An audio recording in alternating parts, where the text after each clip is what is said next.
14h30, 15h30, l'heure du crime sur RTL.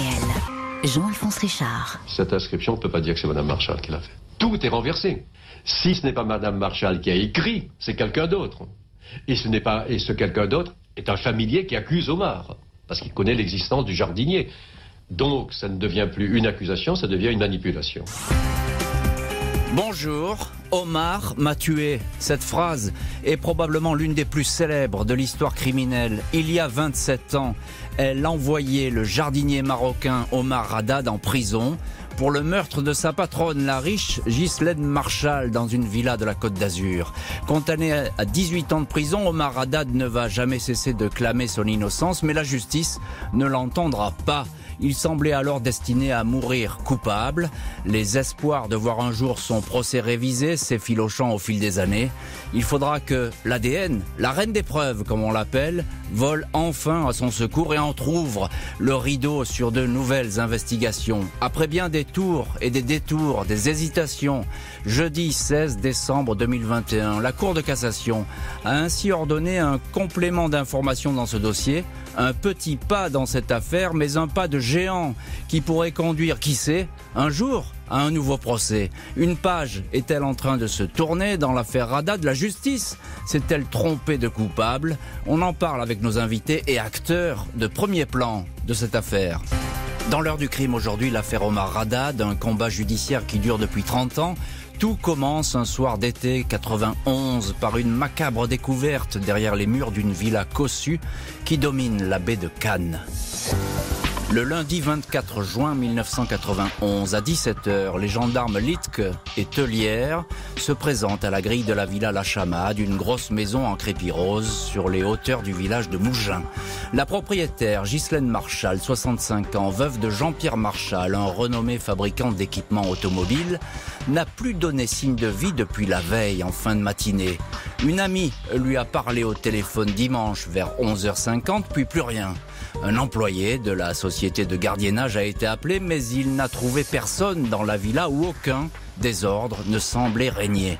Les gendarmes ont les clés, ils inspectent la demeure, au sous-sol la porte de la chaufferie leur résiste. Ils distinguent un lit pliant qui bloque l'ouverture et également un tube métallique appuyé sur un chevron de bois. La lumière est allumée avec un interrupteur couvert de sang. Ghislaine Marchal gît face contre terre, uniquement vêtue d'un peignoir retroussé jusqu'à la taille. L'autopsie dira qu'elle a été frappée à la tête avec un chevron. Elle porte également une dizaine de coups de couteau au cou et à l'abdomen.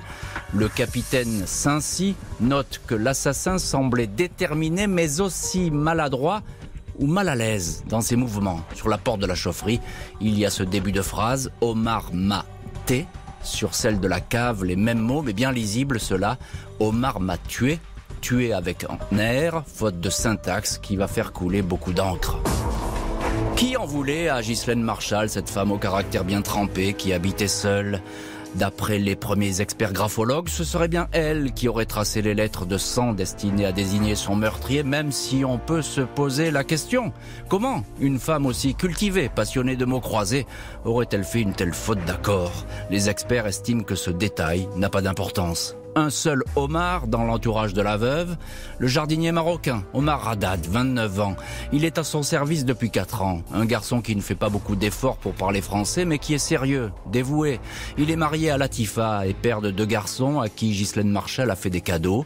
Son épouse vient tout juste d'accoucher d'un 3e enfant. Les gendarmes veulent absolument l'entendre. Il est interpellé sans la moindre difficulté. En garde à vue, il tombe des nues en apprenant qu'on le soupçonne d'avoir assassiné sa patronne. Il nie résolument et calmement. 27 juin 91, l'affaire n'a pas traîné. Omar Haddad est inculpé du meurtre de Ghislaine Marchal. Interrogé par la juge Sylvie Arfiningo, le jardinier clame son innocence. Il déroule un emploi du temps qui ne va jamais varier. Le dimanche, à midi, il a quitté son travail chez une habitante de Mougins, Madame Pascal. Il a pris sa mobilette, direction Mougins, a acheté une demi-baguette à la boulangerie. Des témoins confirment. Il a mangé chez lui et retourné chez Madame Pascal vers 13h. Il n'est jamais passé chez Madame Marchal. Il dit l'avoir vu la dernière fois le vendredi vers 17h15. Les enquêteurs pensent que Omar ne voulait pas tuer sa patronne, mais il s'est sans doute disputé. Pour une affaire d'argent, le jardinier était toujours en cours de liquidité. pas d'empreinte de lui dans la cave. Un timing très serré pour commettre le crime. Aucun aveu, mais Omar Haddad est placé en détention. Au programme de l'heure du crime, retour sur l'affaire Omar Haddad. Le jardinier marocain s'est retrouvé à l'été 91, seul accusé du meurtre de sa patronne, la fortunée Ghislaine Marchal. Il nie les faits, il est jugé 3 ans plus tard. Ce 24 janvier 1994, Omar Haddad, silhouette fragile dans un costume trop grand pour lui, apparaît dans le box des accusés de la cour d'assises des Alpes-Maritimes à Nice. En prison, il n'a cessé de se déclarer innocent. Il a mené une grève de la faim et a même fait une tentative de suicide. Son avocat du moment, maître Jacques Vergès, conteste fermement la validité des expertises graphologiques, attribuant la phrase « Omar m'a tué » à la victime. Au procès, l'un des graphologues finit par admettre qu'il ne peut pas être formel à 100%. Les témoignages sont plutôt favorables au jardinier. L'absence de ses empreintes sur la scène de crime prêche également en sa faveur. Le président Armand Djian va pourtant se focaliser sur Haddad, explorant les moindres détails de sa vie privée, jusqu'à lui reprocher son goût pour les jeux d'argent et de supposées fréquentations de prostituées, contraire aux préceptes de sa religion musulmane. Le président semblait avoir oublié qu'il devait juger si j'avais ou non tué Madame Marchal, et non si j'étais un bon ou un mauvais musulman, commentera plus tard Omar Haddad. Le journal Le Monde parle d'impressionnisme judiciaire, aucune preuve, mais une série de suppositions malgré les doutes. 2 février au soir, le jardinier de Mougins est condamné à 18 ans de prison. Il est effondré. Le verdict est très loin de faire l'unanimité. 1 mois après la fin du procès, l'écrivain et futur académicien Jean-Marie Roire fait paraître un livre qui fait sensation. Omar Haddad, la construction d'un coupable. Le jardinier aurait été le bouc émissaire d'un meurtre privé. Un comité de soutien voit le jour. Pas d'appel possible à l'époque en cour d'assises. Jacques Vergès n'a d'autre choix que de se pourvoir en cassation. Il dénonce le comportement du président de la cour d'assises qui aurait influencé les jurés. Il présente un nouveau témoignage, celui d'une néo-zélandaise, Patricia Clark, qui le jour du crime a observé une camionnette avec des morceaux de bois ensanglantés à l'arrière. La gendarmerie n'avait pas jugé bon de l'entendre. Mars 95, le pourvoi est rejeté. Il n'y aura pas de nouveau procès. Reste que les doutes ne vont cesser de s'amplifier. Une multitude de pistes, les plus diverses, intrigantes, fantaisistes, vont agiter les imaginations. Une condamnation des plus fragiles. 23 mai 96, Jacques Chirac accorde une grâce partielle au jardinier. Celui-ci sort de la centrale de Muret 2 ans plus tard, après 7 années passées en détention. Omar Haddad, à demi-gracié, reste coupable. Il souhaite un nouveau procès qui pourrait l'innocenter. Alors qu'un témoignage inédit est toujours susceptible de faire basculer l'affaire, c'est sur le terrain scientifique que tout va se passer. 6 ans après la condamnation, la commission de révision des condamnations pénales ordonne une nouvelle expertise graphologique. Cette fois, après remise d'un rapport de 150 pages, les spécialistes ne sont plus sûrs de rien. D'autre part, l'inscription « Omar m'a tué » est composée du sang de la victime et de sang masculin. Dans les mois qui suivent, une nouvelle expertise est réalisée sur le chevron qui a servi à frapper Ghislaine Marchal et sur les portes de la cave. L'ADN entre alors en piste. Des traces génétiques masculines sont relevées, traces non identifiables. Seule certitude, l'ADN d'Omar Haddad est absent. Novembre 2002. En dépit de ces indices, la cour de révision rejette un nouveau procès. Dans ma tête, dans mon sentiment, je ne suis pas libre. La liberté, c'est la vérité. Qu'est-ce que ça fait dire la vérité? C'est qui a fait ça et pourquoi elle a fait ça. J'ai continué ma vie, mais comme je dis encore une fois, l'affaire elle est très très loin de terminer. Le combat est continué pour la vérité jusqu'au bout. Heure du crime consacrée aujourd'hui à l'affaire Omar Haddad, un long combat judiciaire pour obtenir un nouveau procès.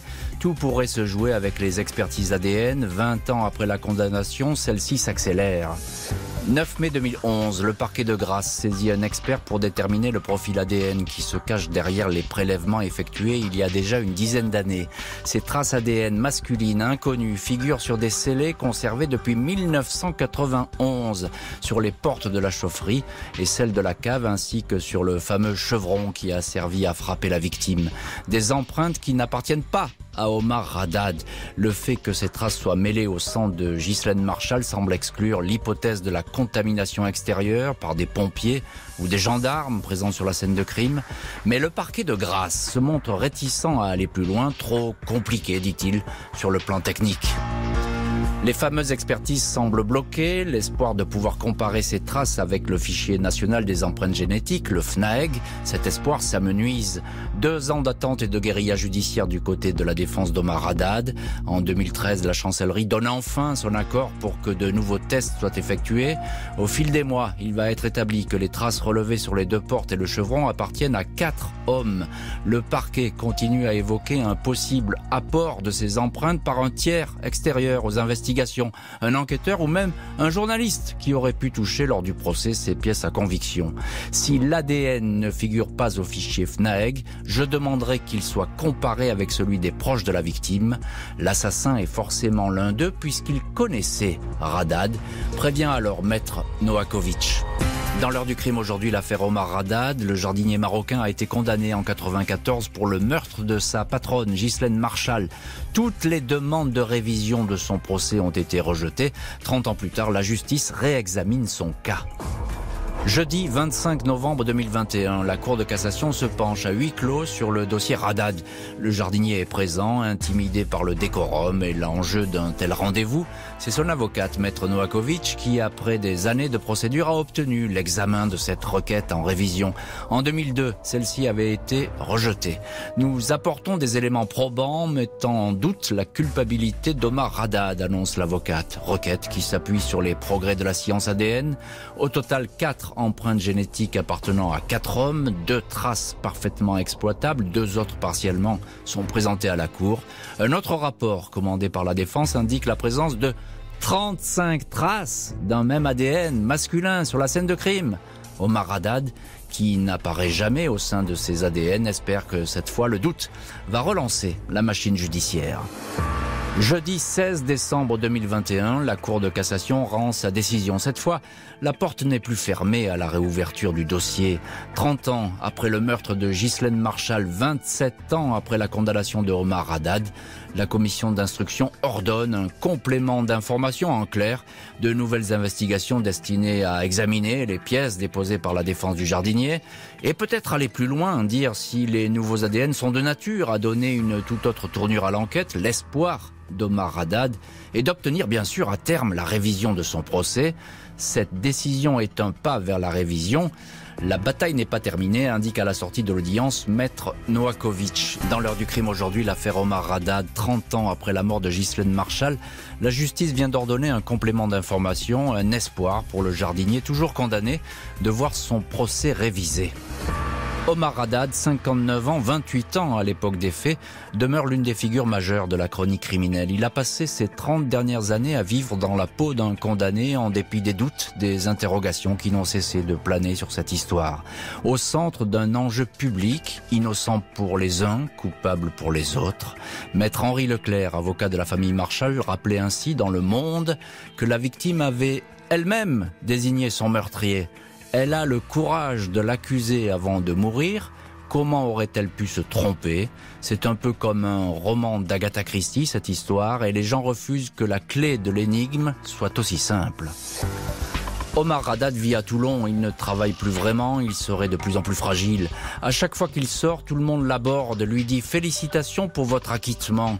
Mais il n'est pas acquitté et cela lui fait mal, raconte son fils Karim, qui souhaite que son père soit innocenté une bonne fois pour toutes avant qu'il ne meure. L'heure du crime, présenté par Jean-Alphonse Richard sur RTL.